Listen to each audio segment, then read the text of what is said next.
Bienvenido a su devocional diario. El día de hoy hablemos de renacidos. La Biblia nos dice en 1 de Pedro 1:23, siendo renacidos no de simiente corruptible, sino de incorruptible, por la palabra de Dios que vive y permanece para siempre. Es gracias a la santa palabra de Dios a la cual tenemos acceso ilimitado, que se nos ha revelado la verdad y la voluntad de Dios. En el versículo de hoy se nos dice que nosotros hemos nacido de nuevo, y esta vez no de una semilla corruptible, como lo es el nacimiento en la carne o de nuestros padres, sino de una incorruptible a través de la palabra de Dios que vive y permanece para siempre. Si nosotros observamos el capítulo 1 del Evangelio de Juan, podemos encontrar que en el verso 1 nos dice que en el principio era el Verbo, y el Verbo era con Dios, y el Verbo era Dios.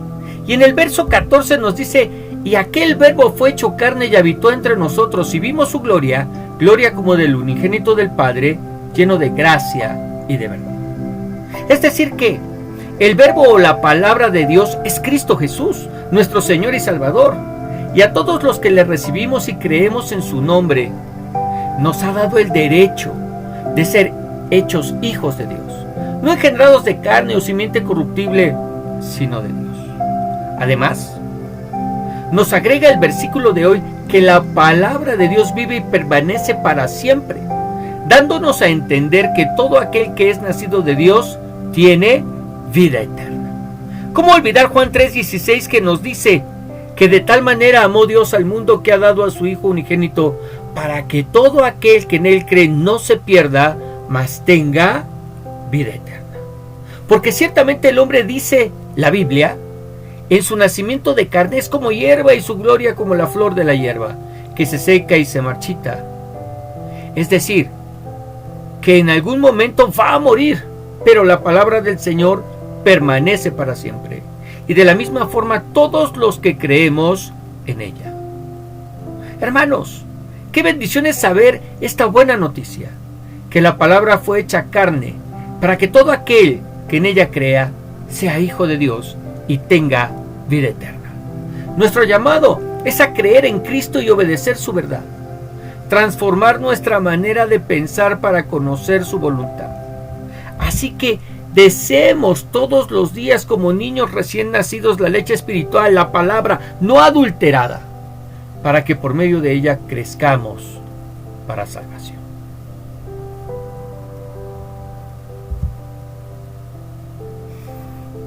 Señor, gracias por ese nuevo nacimiento espiritual que has traído a nuestras vidas.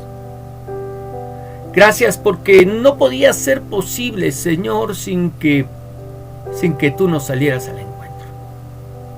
Gracias porque no fuimos engendrados por la voluntad del hombre, sino por la voluntad de Dios. Señor, que podamos crecer y que te podamos honrar a través de nuestras vidas, que podamos ser instrumentos en tu mano, que podamos dejar atrás, Señor, una vida de pecado y podamos extendernos hacia adelante a esas buenas obras que has preparado de antemano para que andemos en ellas.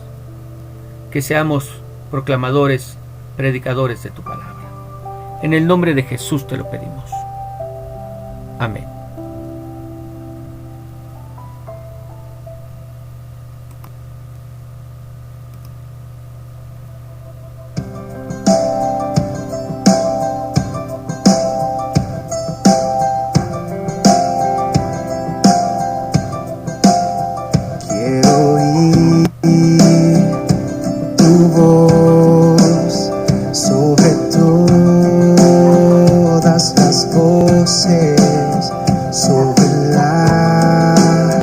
Distracciones que hay en mí,